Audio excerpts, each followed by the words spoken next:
What happens when you win the lottery? You just won the lottery. Congrats. You're f***ed. If you're lucky enough to survive all the lawsuits, betrayals, and murder attempts you're about to face, you might just live long enough to go bankrupt. If you want... I think ideally you win a lottery at like 1 mil. Because most people that win like Mega Millions or what's the other one that's not Mega Millions? There's like 2 big lotteries that like surpass $1 billion usually. It's Powerball. Mega Millions and the Powerball. Those two will like actively surpass hundreds of millions of dollars for the individual. And yeah, they take the lump sum and they only get like 40 or 50% of it.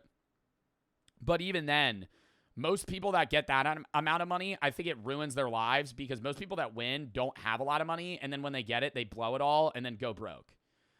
So I think for a general like middle class American, even lower class American that's buying like Powerball and Mega Million tickets, like I'm surprised Denise Rossi went broke at 1.3 mil. I think if you inherit $1 million at that, like, you know, monetization bracket, you're able to use it in a smart manner. I would say not financial advice, but what I would do, if I ever won the Powerball, I would immediately drop off the face of the earth. Number one. I would donate, 40% of it because who the fuck needs $500 million? And then I would hire a group of 10 people to tell me what to do with that money. I would get a team like I'm a billionaire. And then I would be like, hey, what do I do? Because I think most people, they get $500 million and then they go, I'm going to personally manage this money. Because that's what they do with their own finances, making 40, 50K a year. But that's not what you should do when you have $500 million. Most people that have that amount of money, unless you're like Warren Buffett, have a team of people that just manage it. Working out, listen carefully. The first thing you need to do is absolutely nothing. Don't tell anyone, don't quit your job or drop out of school, don't buy a GT3 RS, and don't claim... Okay, but you can't not tell anyone, all right? Because they're gonna know, Say tomorrow I win the Powerball. And then I just like move stream rooms again. And this time I'm in an LA mansion. And you're like, that's weird. You would be like, did you come into like $50 million out of nowhere? Or like, I make good money, but not that money. Like that'd be like, people would question you. Like say any of you guys won the Powerball and then the next day you like pull up to school in a Lamborghini. You didn't tell anybody you won the Powerball, but they're going to be questioning you. Most places will give you a few months to grab your check. Let's just say you won in California, which gives you 180 days. We're going to use this to our advantage, but in the meantime, it is absolutely and utterly imperative that you do not lose your ticket. This actually happened to 7 people. 3 of them didn't survive. Take your ticket and sign the back of it, photocopy it, take selfies with it, record a video with it, put it in a waterproof, fireproof box, then take that box to the bank and put it in the safety deposit box. Now that your ticket's hopefully secure, we need to use this time to prepare a few things. First, we need to hire a professional. I watched Oh my God, this is smart. He's saying before you even cash it, get a guy. Who do you go to though? Like what would I Google? I've come into $500 million. Who do I hire to help me manage this money? Like, I don't think you're going to be able to go to like your local accountant and be like, hey man, what do I do? Saul Goodman? Yeah, that's a Chat GPT question. I'm gonna ask Chat GPT right now. Hold up. Chat GPT. Congratulations, that's life-changing money. The Powerball is a massive event. Here's what you should do. Don't tell anyone. Don't post it online. The few people who know are better. Sign the ticket, make copies, assemble a professional team, claim the money, and take the lump sum or annuity, which you get over 30 years. Claim anonymously if possible. Lay low for a year. Set up a budget and protect yourself. Oh my God. Bro, this sounds terrible. Okay, so you just like lose everybody you know. Like you're just like, okay, now I'm rich, but I can't speak to anyone ever.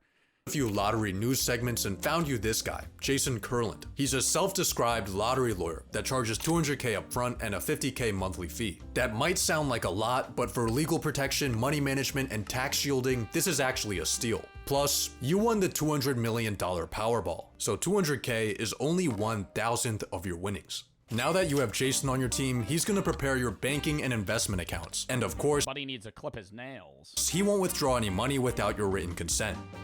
But in your very first meeting, he gives you some bad news. See, the first rule of winning the lottery is to always stay anonymous. But most places won't let you do this. California requires the public disclosure of the winner's full name. And no, a trust won't help you. You're getting fully doxxed, and we need to prepare for that. But first, your phone rings.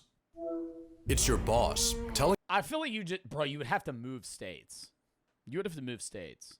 you off for being late to work.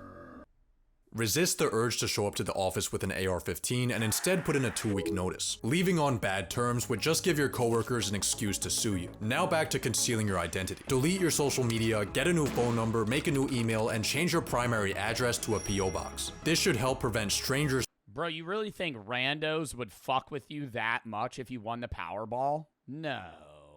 You know what I never get? Whenever they're like, this 7-Eleven's where the winning Powerball was sold. Look, the line's out the window. Are these people fucking stupid? They always say the lottery's a tax on idiots. Holy shit. You going to the fucking store that printed the fucking winning Powerball ticket? Bro, it's a random number generator. It just prints random numbers. It's not your odds of winning here. Oh, yeah, me and my husband drove 4 hours to this 7-Eleven to get our winning Powerball. We're spending our monthly paycheck here. You guys are dumbasses. Because what the fuck are you doing? An even bigger threat might just be your own family. This guy right here won $20 million, and he used it wisely, starting up a successful gourmet popcorn shop and helping out his. See, that's like a common rich people thing to do. I mean, that's good that it's successful. It's a common rich people thing to do to be like, I'm going to open a restaurant. Talk about you're going to blow all the money you've ever made, dude. 60%, isn't it like 60% of restaurants fail within the first 5 years? Well, I'm going to open my own burger joint. Yeah, great idea. I'm going to have a niche coffee shop. It's going to be a little nook. You're going to be able to sit and read. 9 years later, he was murdered by his sister-in-law. If you don't keep your family in check, what? Loved ones. 9 years later, he was murdered by his sister-in-law. If you don't keep your family in check, you might end up getting killed, or even worse, divorced. So here's the plan. You decide right now the you take half of $149 million. exact amount you want to dedicate for family and make a trust for it. Once you fund this trust with a portion of your winnings, see, here's the problem is like you win the Powerball. Would you want to give money to your friends and family? Like, I would want to, like, help people out, you know? Like, I do, like, charitable stuff now, but, like, if you come into, like, $500 million, you'd be like, I want to, like, help people out. But then, like, where do you draw that line? You know? Like, who's close enough to get money? Because I have, like, a group of friends, but say I give them all, like, $1 million. There's going to be, like, 10 other people that show up that are like, hey, remember me? And I'm going to be like, oh, yeah, well, about that. I think more realistically, you know what you should do? You win $500 million. Don't give your friends anything, but just like pay for them to go on annual trips with you. Is that better? I feel like be like, yo, I'm not going to give you money, but like take 2 weeks off and I'll pay for a $30,000 trip like every 6 months, you know? Like we'll go on a run. Like you pay for something for them that's an experience, but you don't like give them money. Cause then, you know, then you get into the shit where it's like, say you give your friend $1 million and then he loses it and he knows you have $500 million. Then he's gonna be like, hey man, I know you gave me $1 million, but like I kind of lost that. Like that's gonna be a situation that you encounter. So I feel like then you're getting in that hellhole. This is making me realize that winning the Powerball is like a fucking curse. This sounds terrible. Jason will take it over. So when your family members come begging, you could just tell them you're not in charge of the money. Let Jason be the bad guy. After a few weeks of preparation and sleepless nights, it's finally time for you to claim your ticket. But here is where a lot of people mess up.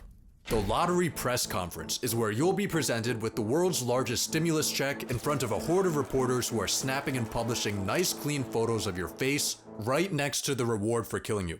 It's gonna be an exciting event. I mean, look how happy this guy is. He just won $1 million.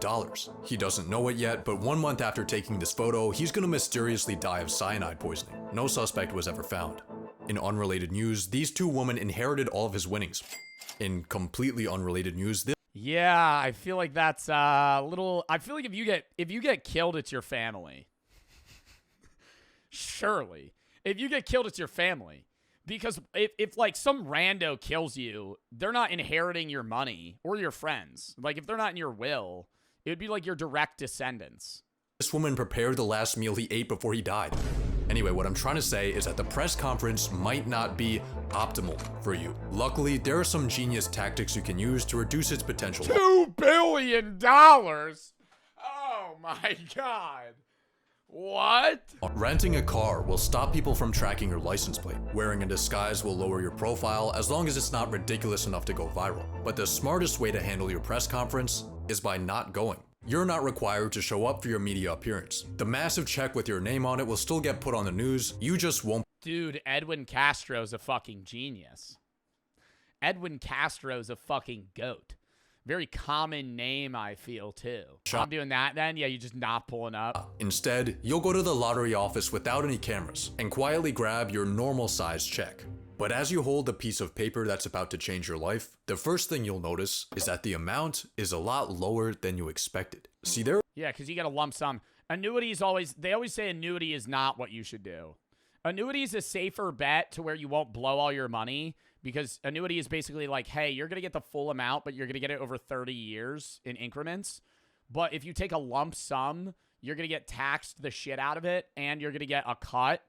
But like, say you get $1 billion, you'll probably walk away with like 300 or 400 million. But like that money, if invested correctly, would be way more than if you took annuity. But annuity is like, hey, I feel like I'm going to blow the money, then just take annuity. There are two ways to claim your prize when you win the lottery. If you want the full advertised amount, you need to take the annuity, which means your prize gets paid out over the course of 29 years. Chad, are y'all taking annuity or are you doing the lump sum? But you took your prize in the more popular lump sum, where you get all the money at once, but it'll be just around half of the total jackpot. On top of that, since you won in the US, you're getting taxed. But don't worry about this, because the authorities have already withheld all the taxes you owe from your check. Just kidding. They've withheld some of your taxes, but way less than what you actually owe them. Luckily, Jason has an accountant on his team who can guide you through the how much do you owe the government death trap. So after factoring in the lump sum and taxes, your jackpot has gone from 200 million to a measly 70. I guess it'll have to do. But before you even cash your check, your phone starts blowing up.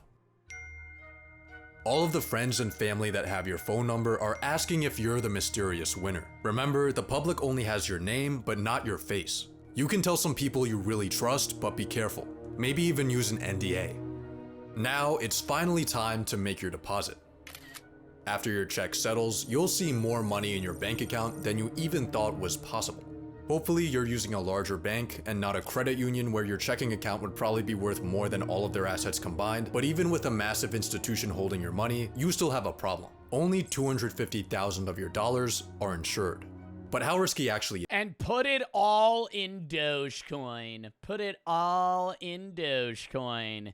Keep that shit locked up to the moon. It's gonna hit $1. Everybody's gonna invest, and then you rug that shit. Well, ever since 2008, uninsured depositors only lost money in 6% of US bank Hawk Tuah coin. Does Hawk Tuah coin still exist? Can I still invest in Hawk Tuah coin? failures. And large banks like Chase or Wells Fargo are designated as systemically important financial institutions. AKA, they have the US government as their sugar daddy, so it would take a lot for— Yeah, they're not gonna fall apart.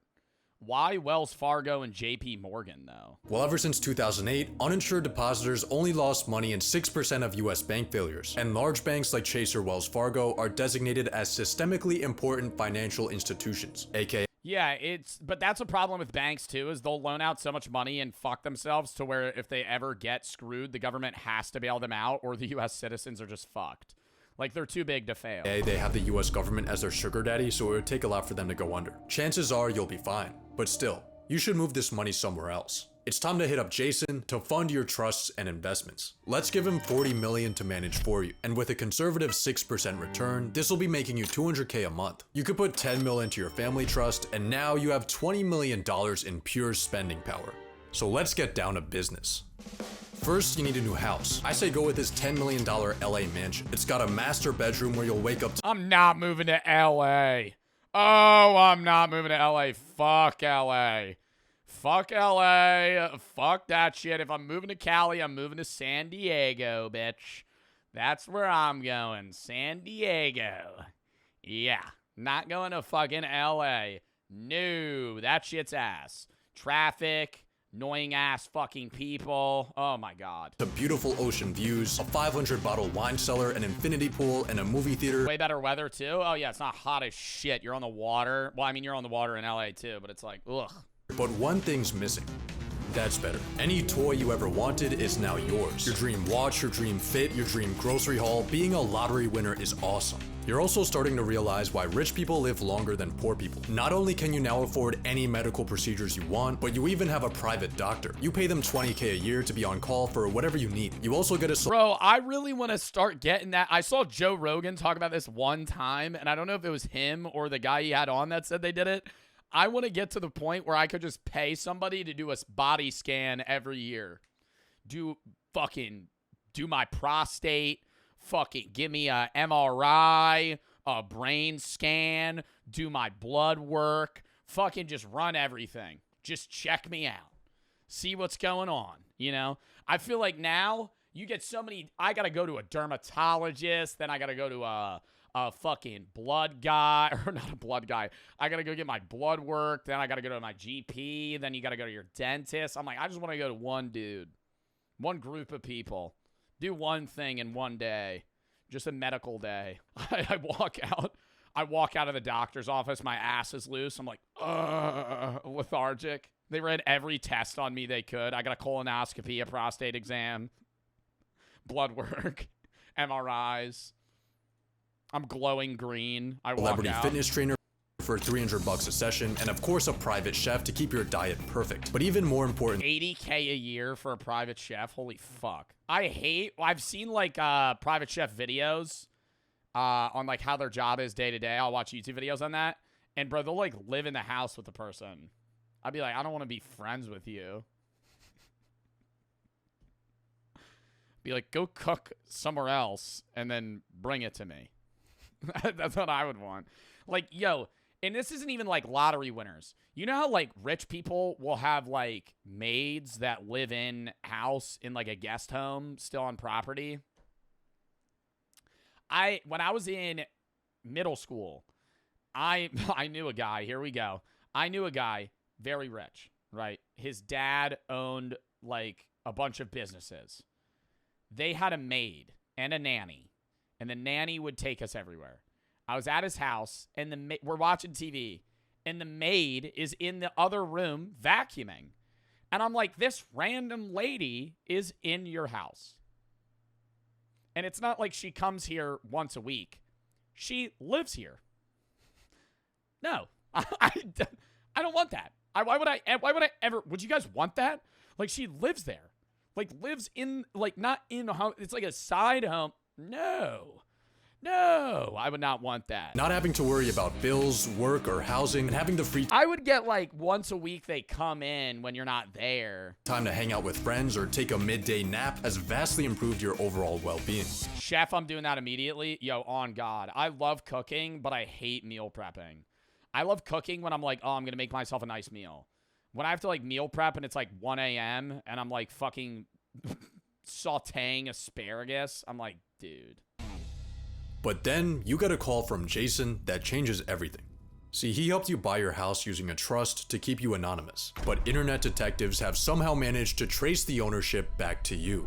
On top of that, news reporters have been silently taking stalker shots of you on your daily routine, and all of a sudden, your face and your address are front page news. Your phone immediately starts blowing up, except this time, it's not just your friends and family, it's strangers. You start getting hundreds of letters in the mail. People are telling you their life stories, how all they need is 10 grand, 5 grand. Someone even shows up to your house. I think it's time for you to hire some bodyguards before things start getting worse. And by I feel like you should hire bodyguards immediately. Just be like, yeah, anybody that comes up, shoot them. worse, I mean you might get killed. It's kind of a rite of passage for lottery winners. This guy won 30 mil, then got buried in his business partner's backyard. He won the Brazilian lottery, then got kidnapped while on a walk. His house got broken into, and he was shot to death in front of his— Over 400K? Like, that's not even retirement money, though. You're getting like 200K post-tax. What? That's like, yeah, that's like a fucking 6-year salary, but yeah, it's a lot of money, but that's not, I don't think that's like murder money. But you have one advantage over all these unlucky winners: your location. Most of these tragic fates happened in not so great neighborhoods. You, on the other hand, are in a $10 million LA mansion. Oh yeah, like a gated neighborhood. Surrounded by people who are familiar with money. Hopefully this will protect you from any real danger and allow you to peacefully live the high life. But what your mansion can't hide you from are your relationships. Friends are going to come out of the woodwork. Family that they never knew they had. Everyone's going to be asking for handouts. Friends? I lost just about all my friends from New York. When you win, everybody you know thinks they won too. You have to manage to— Wow. Oh my God. No. That's so ass. Everybody's like, yeah. I mean, that's also like, don't you think that's kind of like shitty friends though, too?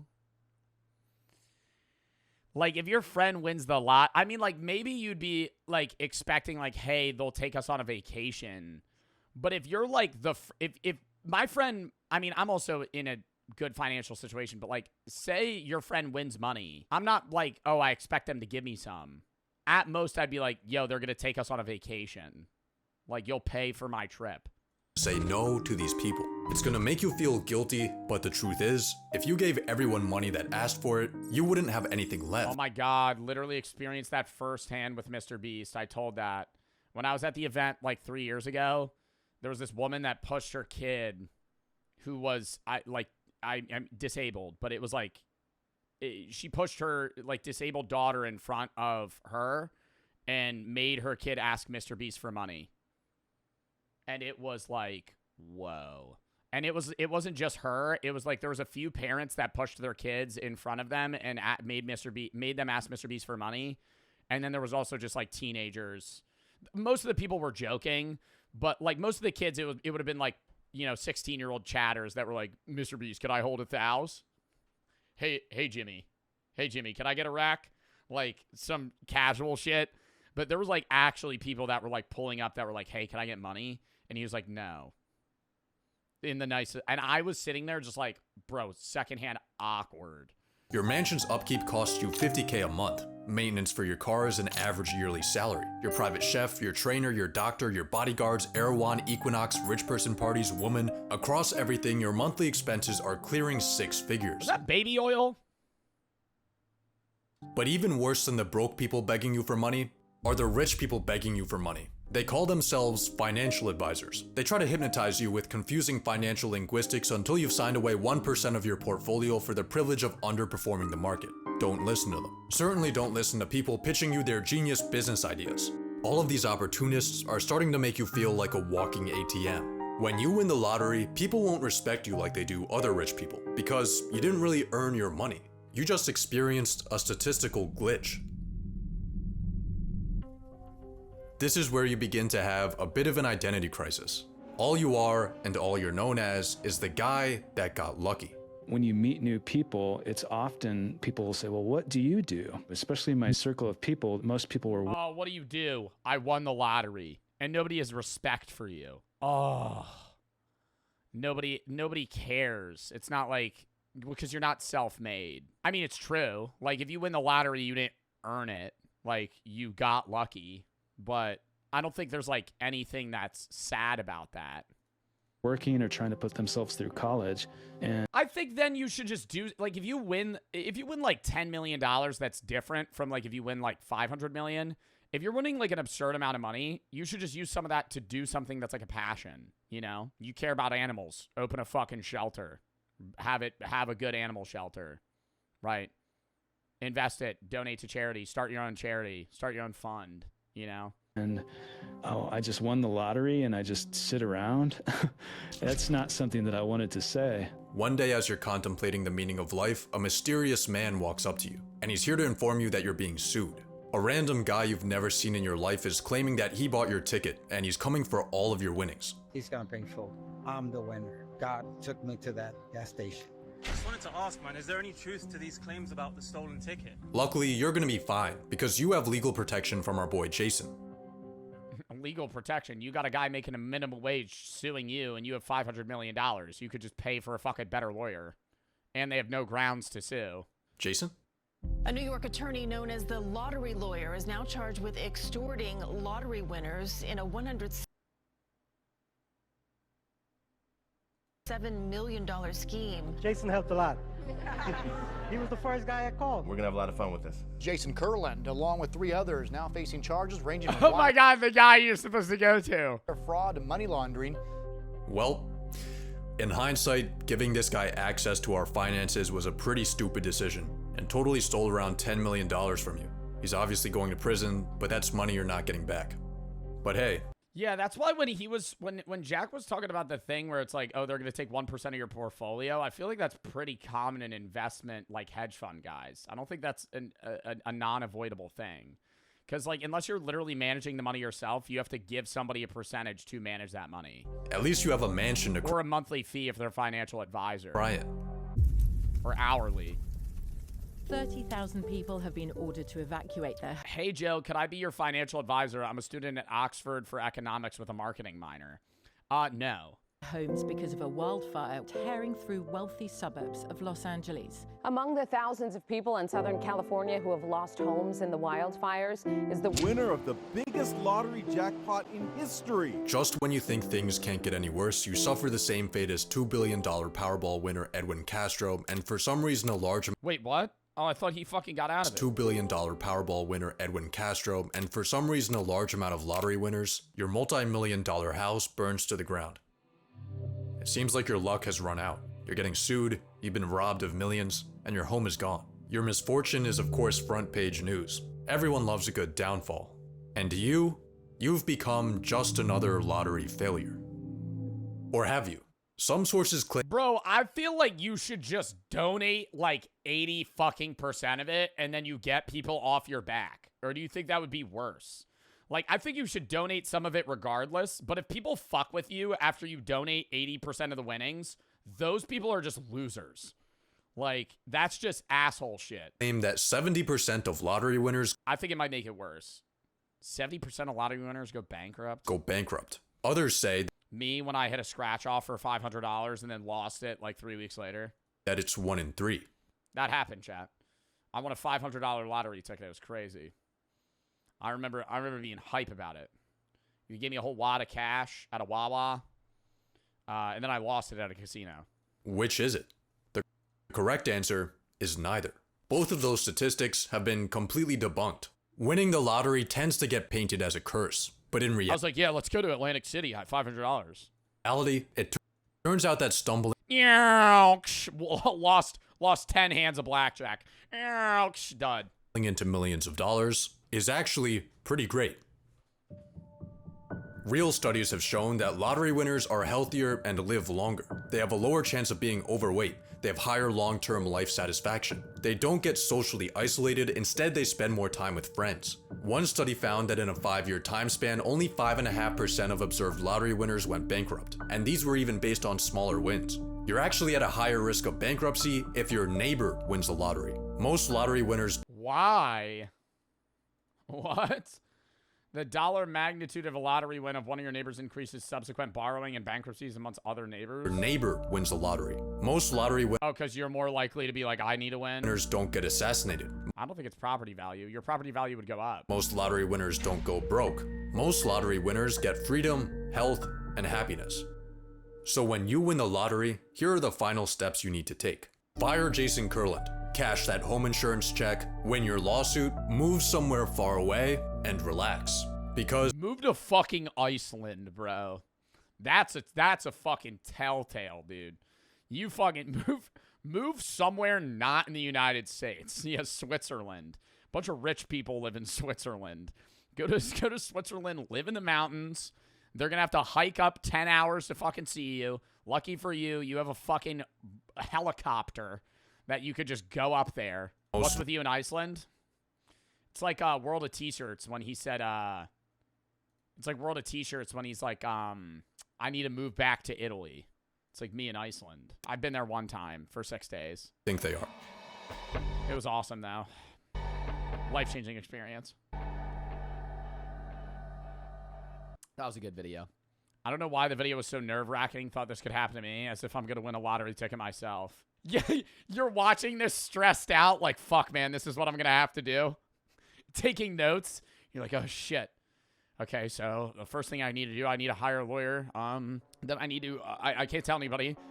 I got to go do this. You're, like, planning on winning. All right, next video. I got to go piss real quick.